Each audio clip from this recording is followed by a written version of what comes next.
बच्चों, आज की वर्कशीट है वर्कशीट नंबर 33 यानी कि 33 और आज तारीख है 18 सितंबर 2020 और आज का हमारा विषय है रचनात्मक लेखन यानी कि कोई कंपोजिशन लिखनी है आपको अपने आप से। अब ये क्या है, किस बारे में है, हम शुरू करते हैं। इस सप्ताह की शुरुआत एक महत्वपूर्ण दिवस के साथ हुई है। याद करो बेटा, इस सप्ताह की शुरुआत में ही कोई एक महत्वपूर्ण दिन आया था। वो क्या था? आपको उस दिवस का नाम पहचान कर लिखना है। आप इसे अपने रचनात्मक अंदाज में लिखने का प्रयास करें, जैसे रंग बिरंगे, खूबसूरत और आकर्षक तरीके से।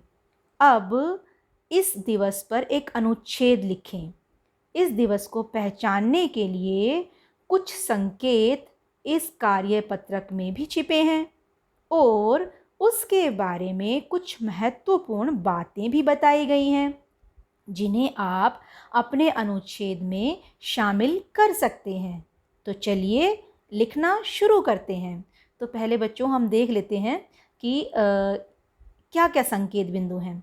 ये देखिए, ये संकेत बिंदु दिए गए हैं। निबंध लेखन, वाद विवाद, काव्य गोष्ठी, श्रुत लेखन प्रतियोगिता, कवि सम्मेलन, राजभाषा सप्ताह आदि। ये संकेत बिंदु हैं। इसके अलावा है पुरस्कार समारोह, जिसमें 2 पुरस्कार दिए हुए हैं, राजभाषा गौरव पुरस्कार और राजभाषा कीर्ति पुरस्कार। सन 1949 में इस दिन यह निर्णय लिया गया, जो भारतीय संविधान के भाग 17 के अध्याय के अनुच्छेद 343(1) में वर्णित है। तो ये संकेत बिंदु थे बेटा। तो अब आपको याद आ गया होगा कि इस सप्ताह की शुरुआत हमने करी थी 14 सितंबर, और 14 सितंबर को मनाया जाता है हिंदी दिवस। ठीक है बच्चों, तो आज का हमारा रचनात्मक लेखन किस विषय में है? हिंदी दिवस के विषय में। तो अब हम इसको पढ़ना शुरू करते हैं बेटा। ये मैंने लिखा हुआ है, इसके बारे में ये देखते हैं।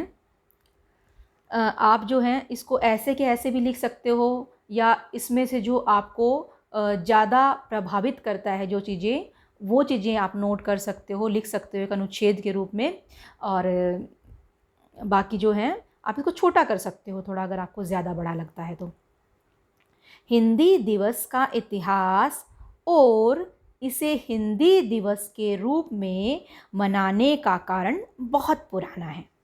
वर्ष 1918 में महात्मा गांधी ने इसे जनमानस की भाषा कहा था। जनमानस यानी कि आम लोगों की भाषा कहा था, और इसे देश की राष्ट्रभाषा बनाने को भी कहा था। लेकिन आज़ादी के बाद ऐसा कुछ नहीं हो सका। सत्ता में आसीन लोगों और जाति भाषा के नाम पर राजनीति करने वालों ने कभी हिंदी को राष्ट्रभाषा नहीं बनने दिया। ये इसका पहला पैराग्राफ है बेटा। अब आगे देखते हैं। अंग्रेजी भाषा के बढ़ते चलन और हिंदी की अनदेखी को रोकने के लिए हर साल 14 सितंबर को देश भर में हिंदी दिवस मनाया जाता है। आज़ादी मिलने के 2 साल बाद 14 सितंबर 1949, ये डेट याद रखेंगे बेटा, 14 सितंबर 1949 को संविधान सभा में एक मत से हिंदी को राजभाषा घोषित किया गया। राजभाषा बेटा, राष्ट्रभाषा नहीं, राजभाषा। और इसके बाद से हर साल 14 सितंबर को हिंदी दिवस के रूप में मनाया जाने लगा। दरअसल 14 सितंबर 1949 को हिंदी के पुरोधा व्यवहार राजेंद्र सिंह का 50वां जन्मदिन था। अब ये राजेंद्र सिंह कौन थे? ये राजेंद्र सिंह थे जिन्होंने हिंदी को राष्ट्रभाषा बनाने के लिए बहुत लंबा संघर्ष किया था। जिन्होंने हिंदी को राष्ट्रभाषा बनाने में बहुत लंबा संघर्ष किया।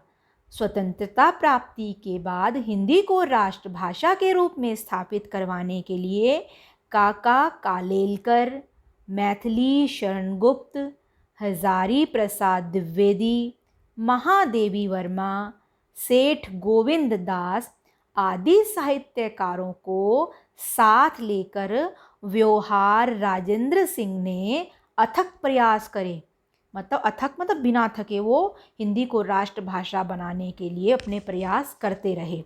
और ये जो सारे हैं ये हमारे लेखक और कवि हैं जो हमें अभी नाम पड़े हैं, काका कालेलकर, मैथिली शरण गुप्त, हजारी प्रसाद द्विवेदी, महादेवी वर्मा, सेठ गोविंद दास।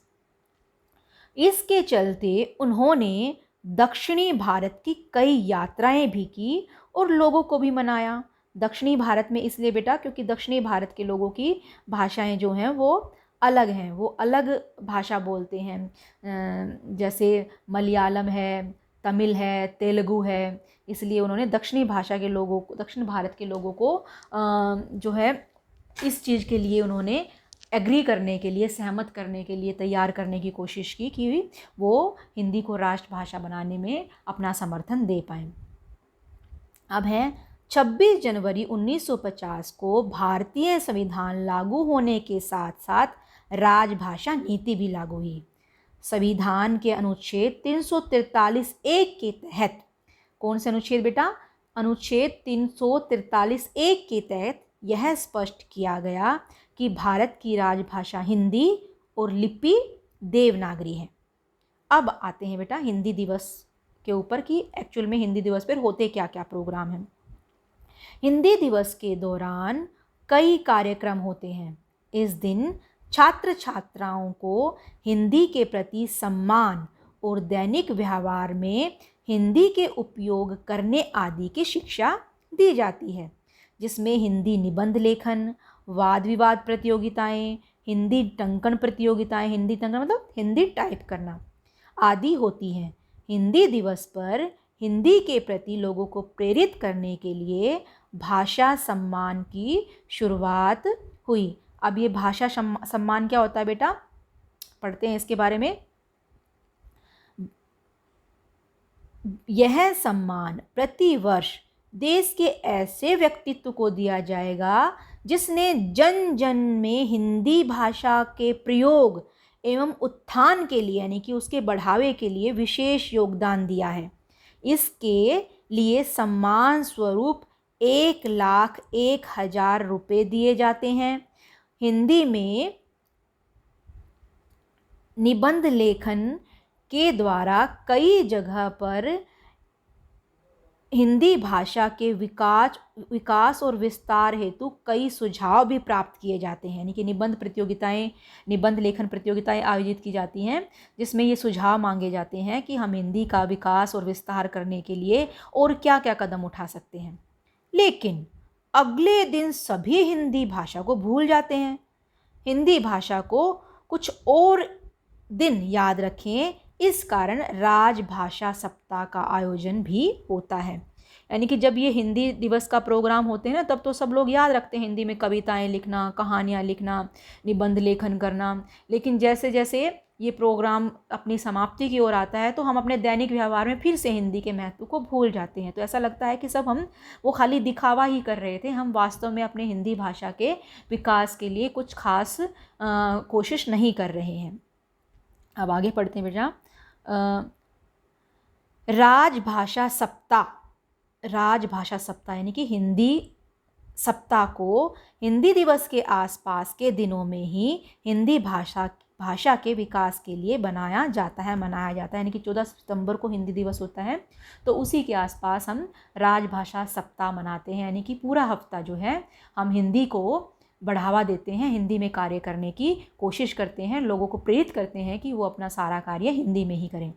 इसे मुख्यतः सरकारी कार्यालयों में मनाया जाता है। इसके अलावा यह विद्यालय आदि में भी कई तरह से प्रतियोगिताओं के रूप में मनाया जाता है। अब कौन कौन सी प्रतियोगिताएं होती हैं बेटा? ये देखो, हिंदी निबंध लेखन, वाद विवाद, विचार गोष्ठी, काव्य गोष्ठी, श्रुत लेखन प्रतियोगिता यानी कि सुनकर लिखना है, हिंदी की डिक्टेशंस बोली जाती हैं, वो लिखते हैं बच्चे। हिंदी टंकन प्रतियोगिता यानी कि हिंदी को टाइप करना। आगे है कवि सम्मेलन, पुरस्कार समारोह यानी कि हिंदी के प्रचार प्रसार को बढ़ावा देने वाले व्यक्तियों को दिया जाता है ये, और राजभाषा सप्ताह, ये होती हैं हमारी हिंदी की प्रतियोगिताएं।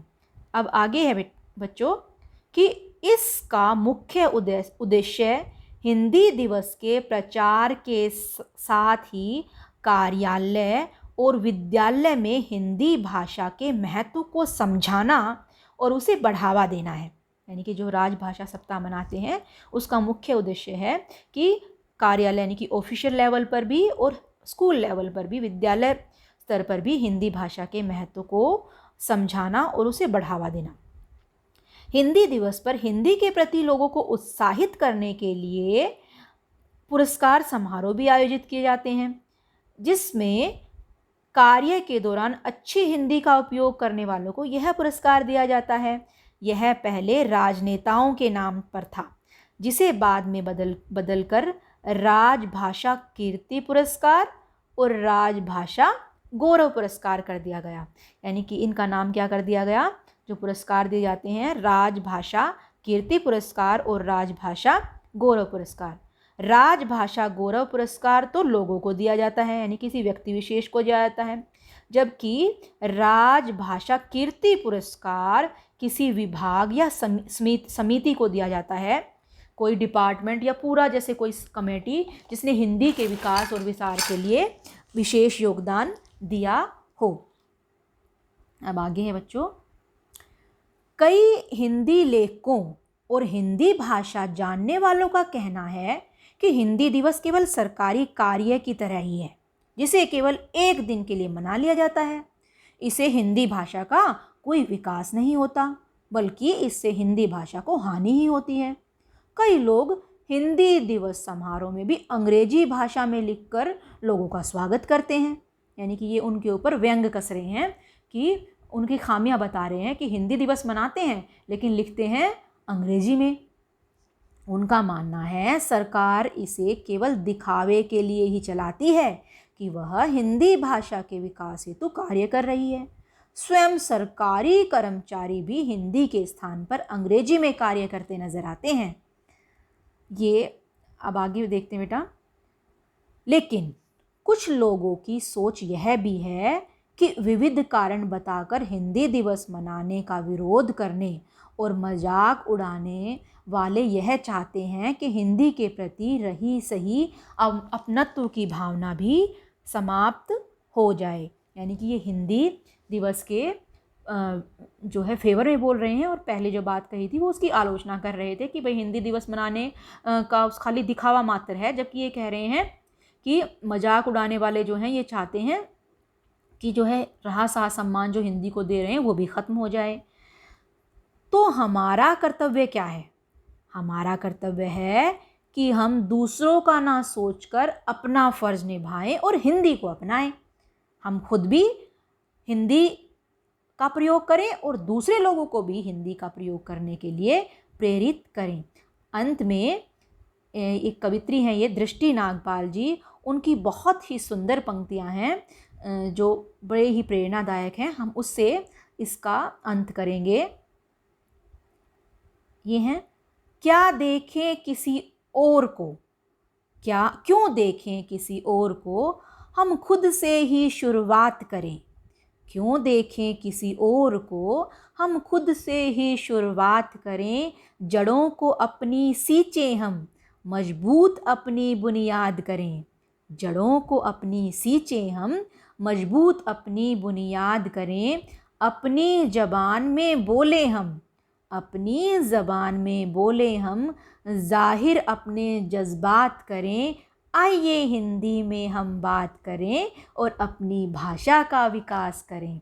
आइए हिंदी में हम बात करें और अपनी भाषा का विकास करें। एक बार दोबारा पढ़ेंगे इसको क्यों देखें किसी और को, हम खुद से ही शुरुआत करें। जड़ों को अपनी सींचें हम, मजबूत अपनी बुनियाद करें। अपनी ज़बान में बोलें हम, ज़ाहिर अपने जज्बात करें। आइए हिंदी में हम बात करें और अपनी भाषा का विकास करें, और अपनी भाषा का विकास करें। धन्यवाद।